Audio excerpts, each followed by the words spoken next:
Yo, atie for me mamu nyina kwa baba safo bafo TV so ene ebe besua kwan e fa so ye tea bread, Ghana tea bread.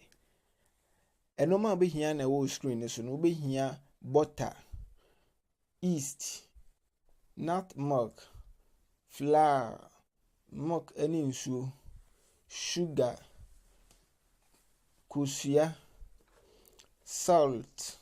Ti dedi kan obehwie wo flour no me use 350 grams. Na fe de wo butter na margarine no so ato wo flour no.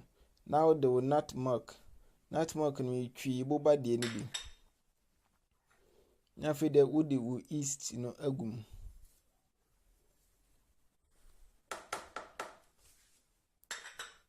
Yeast no me use atre ba akone fa. Na fe de sugar 1 teaspoon. Sugar na brown sugar ntina ni ice no. Na salt no so hwe ni yepa atre ba ko bechemu 4 emu ba ko pe na wo de begum. Na fe de wo de kosua ba ko so aka ho. The tea bread they say ya we ye Kumasi tea bread method.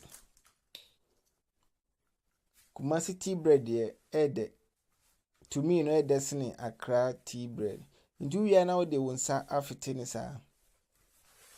Tu do wonsa afete na onya mixture ni se ya na afi de wo de nsuo no agu cup kasiem na de milk no bi so aka nsuo no ho. Nsuo no misra ma na nye warm. Se ye cold a we no entimi entu yeast entimi nya adwuma ntem. Fede na de nsuo no bi apete so sa. Enhwie ni nyina ngum cha wenti sa ebe peche. Na se bitimi ase na. Ahia ebe ti se kookoo no. Ntu fiti na se mu ye mre pa na fede o de sam ne bi apete so kakra. Ti yenya texture no correct say no na fede ye yi ato kookoo so. Ade yensa obroni beka se kneading. Ti wodo nsa be posa ne se ya be se 5 minutes. We know ya din kakra but enya hwi mi wani exercise.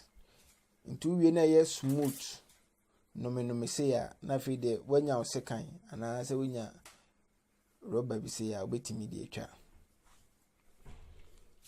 Ntu wie afi de na wabobo. Kumasi tea bread no ana eye tia a ewa. Difference ewo eni Accra de no. Accra de no tia ba ntia no Accra tea bread nso mta ebo no nkrunkruwa. Kumasi de nda ewa. Nti obubo no se ya se wadi Kumasi tea bread da eni Accra tea bread da misro cho comment wasiye. Ohwe a den pa na ede. Me to me ne di Kumasi tea bread ede pass ne Accra tea bread. Nti obono tia tra se ya. We are now de sam no bi apete ho. Tray no so ye betutu on so ye de sam no bi begu tray no so.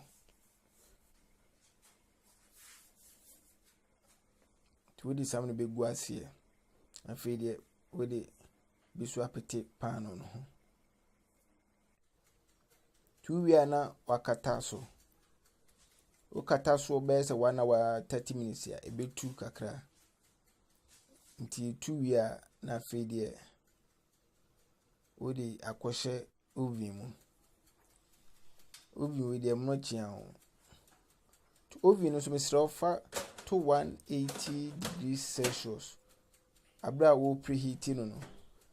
Nti wo di pan no shem wie di a also ulo no to 150 degrees Celsius. Nti sa ebehye. Ti oven we mono beto no 65 euros 2018. Ghana skema 351 cedis. Ghana skana say sa no. Nti no tea bread na be no shame 20 to 25 minutes no. Wow. see ya pepe Kumasi tea bread. Kumasi for tea bread no say omo moton omu ipe dom de sika abobọ ho e prapra sam no. Say tembia na sam bo ho. Nti see pepe Kumasi tea bread. Udi di oat ana houza kookoo a na e kama pa. Wow. I come up I can't be here. It's for me that was a pass when your brow hair Ghana tea bread. Me dem see Kumasi tea bread the same Accra tea bread. Now also what you was saying. Did I